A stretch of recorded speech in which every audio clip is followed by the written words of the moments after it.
Принципсіз жазалаушы немесе шейіт қаһарман Че Гевара қандай болды? Солшыл радикализм мен антиимпериализмнің белгішесі. Че Гевараның мұрасы талқыланған кезде жиі дау тудыратын тақырып.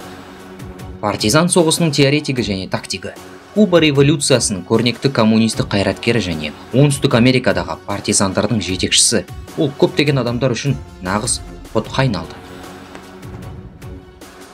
Боливия армиясы оны өлім жазасына кескеннен кейін бүкіл әлемдегі солшылдардың ұрпақтары Эрнестоны қаһарман шейіт деп санады және оның бейнесі солшыл радикализм мен антиимпериализмнің белгішесіне айналды. Эрнесто Че Гевара 1928 жылы маусымда Аргентинада дүниеге келген. Ол 5 баланың үлкені болған. Оның отбасы салыстырмалы түрде ауқатты және солақай жанашыр болған.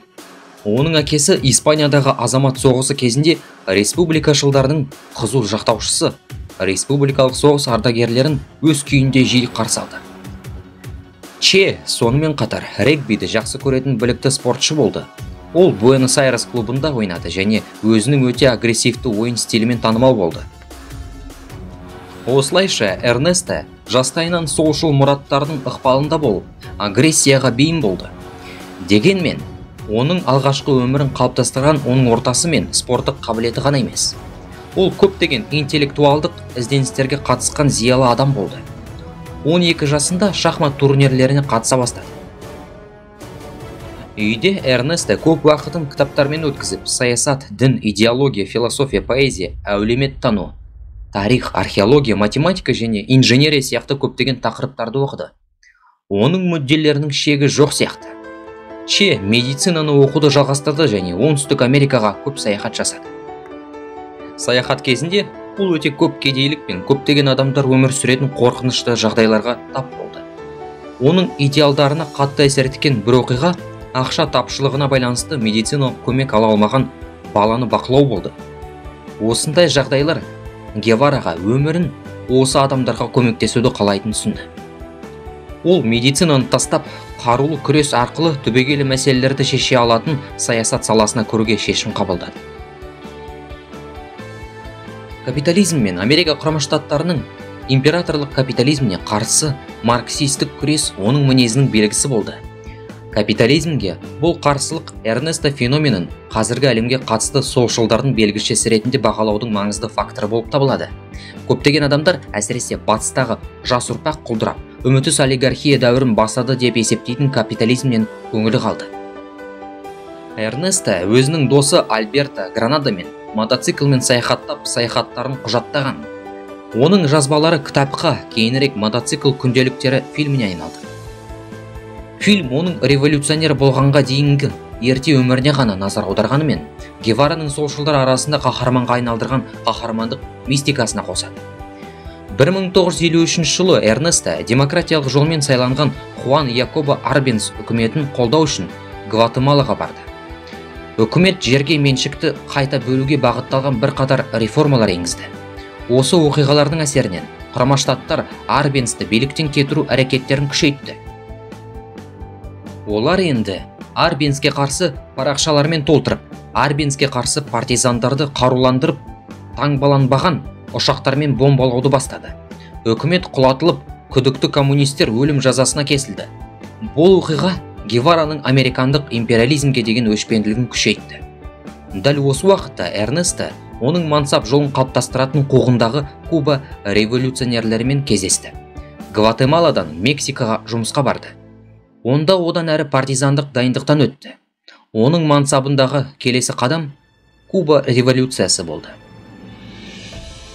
Куба революциясы Че үшін өте қиын уақыт болды. Соғысының бастапқы кезеңі үлкен азаппен қатар жүріп, алғашқы 82 революционердің 60-ы қаза тапты. Осыдан кейін партизандық қозғалыс Кубаның ауылдық жерлеріне тарады.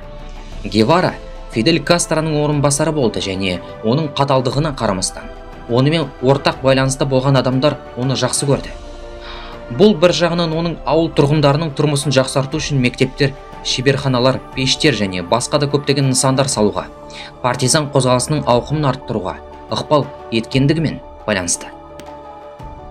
Кейінгі шайқастарда Че өзін керемет тактик ретінде көрсетті және ұзақ уақыт қиындықтарға қарамастан шайқаста жеңіске жетті. Ол сондай-ақ өте батыл және тіпті ұқыпсыз адам ретінде аталды. Достары мен жаулары бірдей таңданды. 1959 жылы Гевара көп саяхаттап Бандунг конференциясы елдеріне барды. Ол Кубаға оралды.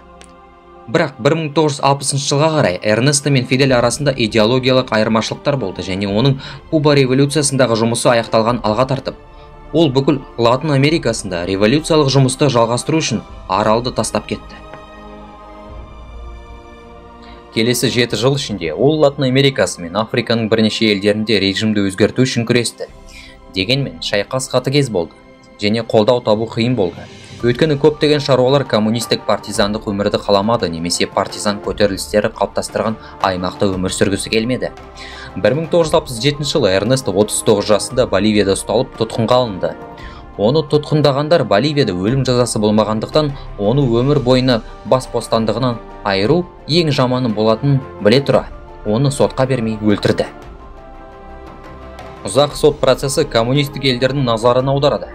Осылайша ол дүниежүзілік даңқ пен қастерлеуге дайындалған шейіттің идеалды бейнесі батырдың өлімімен қайтыс болды. Эрнестоның қатал және қатыгез жағы болды. Ол Фидель Кастроны ату отрядтарын басқарды.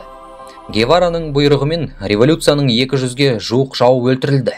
Олардың көпшілігі Батистаның құпия полициясының мүшелері болды. Бірақ ғалымдардың пікірінше, бұл дәлелден тыс қалған бір жайт бар.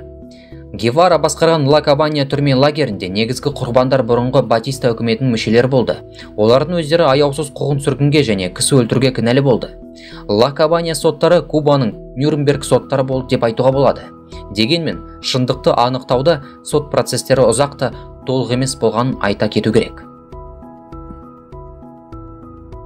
Сондай-ақ, Гевараның адамдарды сотсыз өлтірген туралы айтылады. Бұл оның қайтыс болғанға дейін айтқан түсініктемесінде, адамдарды атуға жіберу үшін сізге сот медициналық дәлелдер қажет емес. Бұл процедуралар архаикалық буржуазиялық деталь болып табылады дейді.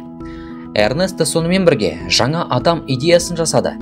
Кооперативтік, жанқиярлық және антикапиталистік идеалды революционердің идеалдандырылған бейнесі. Бұл мұраттан ауытқыған адам қуғынға ұшырады. Сондай-ақ Гевараны гомофобияға бейім болғаны және Кастромен бірге гейлікті буржуазиялық құлдырау деп санайтыны айтылады. Сондай-ақ, Ченің кейінен концлагерге айналған Куба революциясының бейнесіне сәйкес келмейтін адамдарды жіберілетін еңбек лагерлерін құруда маңызды рөл атқарғаны бірнеше рет айтылады. Журналист Пол Берманның айтуынша, бұл гейлер диссиденттер және СПИДке шалдыққандар. Эрнестоның бұл әрекетіне қарамастан, Чеге деген көңіл күйдің басым бөлігі антикоммунистік көзқарастағылардың жемісі екені және оған әскери қылмыскер емес, коммунист болғаны үшін шабуыл жасалатыны анық. Че Гевара көптеген коммунистік революционерлер мен көшбасшылар сияқты қатыгездік үшін қарапайым күнә болып табылады. Тіпті әйгілі басылымдарда Эрнесто Оңтүстік Америка континентін шарпыған коммунистік көтерілістерге және азаматтық соғыстарға кінәлі дейді. Че культіне түсініктеме бере отырып, көптеген тарихшылар, жазушылар және журналистер Гевараның қазіргі заманда танымал болғанын айыптады. Бұл оның бай батыстың бұзылған жастарының арасында жаңашылық тудыру қабілетіне байланысты дейді консервативті американдық жазушы Марк Фолков. Ал ирландиялық журналист Шон О'Хаган, егер Че соншалықты әдемі болып туылмаса, ол болмас еді, мифтік революционер болып дейді. Че Гевараның бейнесі әртүрлі.